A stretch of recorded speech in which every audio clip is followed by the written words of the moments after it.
Welcome back to Kin Bentley in Line. Kin in Line. This is part 56, I make it. And here we are still in the PFP office in Deborah Avenue, and this is our secretary for many of those years I was there, Diane Knott. I think she was originally of New Zealand descent. She seemed old to us at the time, but of course she would have been younger, a lot younger then than I am today. And we were sort of friends with her children, so about my mom's age. I drew several of the elderly people who used to come in and help out.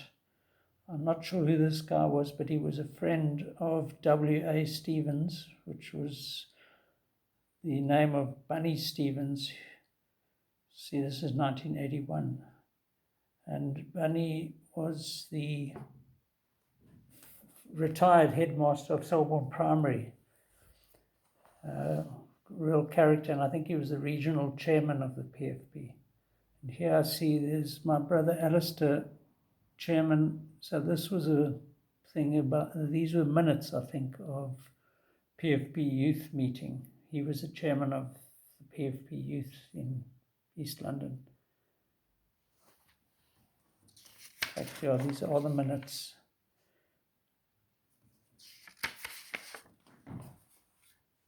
And here's another of our big drawing of one of the people who came to help out in the office.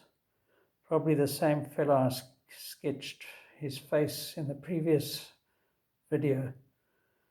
So, yeah, it's hard to believe that I'm now this sort of age. So that was drawn in 1980, early 80s. Now we're in the early 2020s, so 40 odd years ago. So these people were drawn in or around Deborah Avenue, where on one of my lunch breaks, I think. And it was one of my more successful drawings out from life, just people assembled.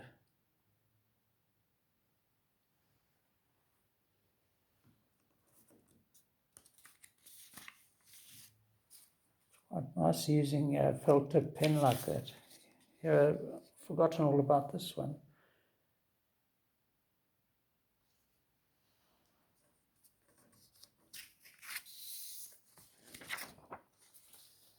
And then I was always fascinated by this P.W. Botha character. So I did numerous drawings of him trying to capture that uniquely sinister character that he had. He was just really came to symbolize the apartheid government, even though he wasn't as conservative as some of them. This is now, I incorrectly mentioned Chris Hiernis as having been Minister of Cooperation and Development. That was an Orwellian thing, if ever there was. This was the Constitutional Development Minister. He came up with all sorts of wonderful, in his eyes, ways of keeping black people down, but pretending that they weren't being suppressed.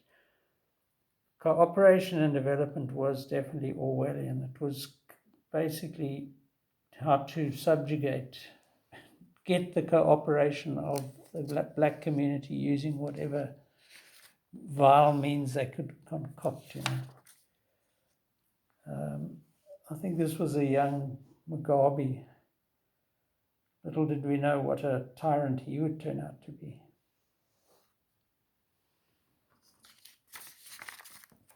And Jimmy Carter. So late 70s, early 80s, I think he was president. It's quite a nice one of him. And I had a friend, from school called Paul Carter, and he went to the army and I believe took quite a lot of flack simply by virtue of having the same surname as Carter, because this democratic government at the time was not a friend of South Africa, that's for sure, of apartheid South Africa. This, I think, was one of the West African leaders. Can't remember his name. It was quite a nice drawing there.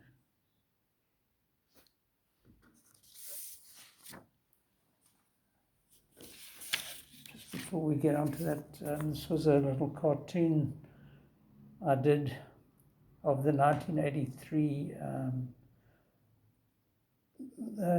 tricameral parliament that they devised. They had a referendum and they won the vote for the inclusion of coloured and Indian people in parliament, but the exclusion of black Africans who were supposedly now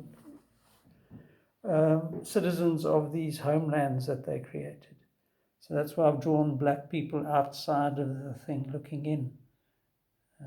I should have actually had a few dozen, because that was the proportion of black people to whites and colours and Indians, you know.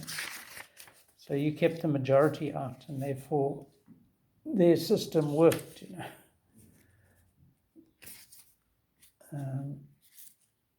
Yeah, quite a nice little one of a cat.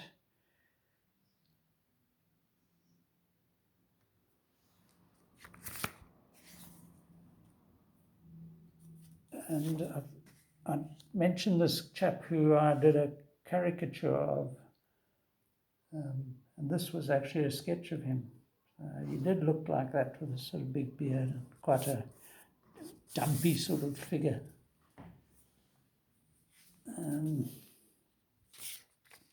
Yeah, so I did have this girlfriend who I later married and spent 3 years with. It wasn't the best of marriages.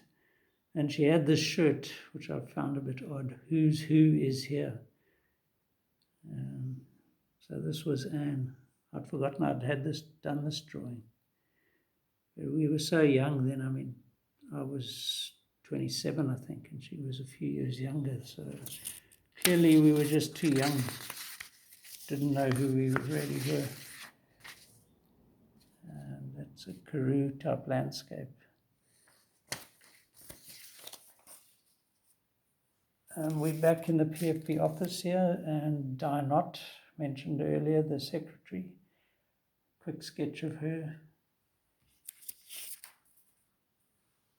And quite a few more political figures that I've sketched from pictures, photographs. And this would be Buthelezi, Inkatha leader. He was initially known as Gacha, and then he didn't like that name for some reason, so he insisted on being known as Mangosuthu. And this guy I can't place at all. But I know this, I'm very familiar with this guy. Our regular cup of tea, which is a stained one. Very quick sketch, no idea who. Yeah, I should remember this guy, but I can't. He was a PFP youth guy from Grahamstown. A lot of them were Rhodes University students. And this guy, I think he was an employee of one of the members who sort of must have come into the office at some point. Likewise, this chap seems to have been. Somebody from that era would probably remember who these guys were. This guy I should know, since it's my brother Ian. Hard at it. Remember, our Mondays were quite difficult because we used to hit the jaw on a Sunday night. And yeah, Monday was spent recovering. And another of these older volunteers.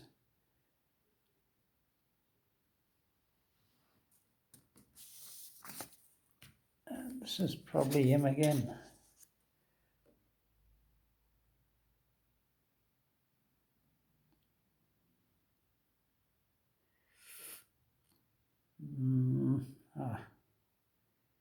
Always nice when it comes into focus. It's like you regain your vision. Here's a famous figure in East London's sort of modern history, 20th century history. This was Donald Card, a bit of a maverick character. He was a member of the security police for years, decades. And I mean, he was actually notorious for, or famous, depending on which side you are, for tackling the upper PAC military wings. But then he switched to actually, this is him again, he was reputed to have assisted Donald Woods in his escape from South Africa over the border into Lesotho. Then he became a PFP member and a mayor and basically an outspoken critic of apartheid. So interesting. He even famous for having kept some letters that Mandela wrote, which he had censored when he was still in the security police. And I'd like to think this is Donald Woods, but I don't think it is.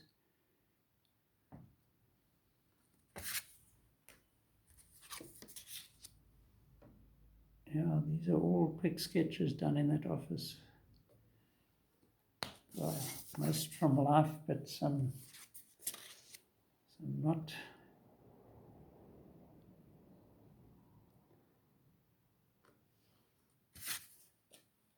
And back to Diane Knott. So it's quite interesting what equipment she's got on her desk. Ordinary old typewriter, not even electric, but I don't know what that is next to it. Looks like a printer of some sort. And here she's doing something. Just standing and reading something, looks like.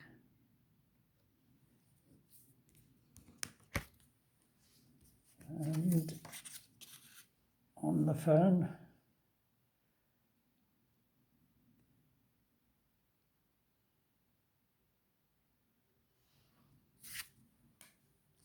and typing.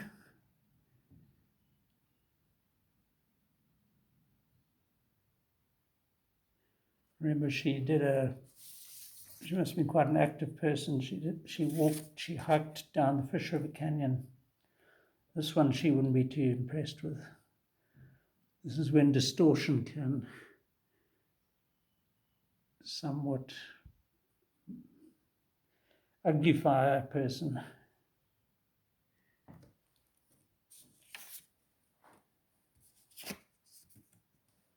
Yeah, so we'll leave on a semi-abstract note with this. Will it focus?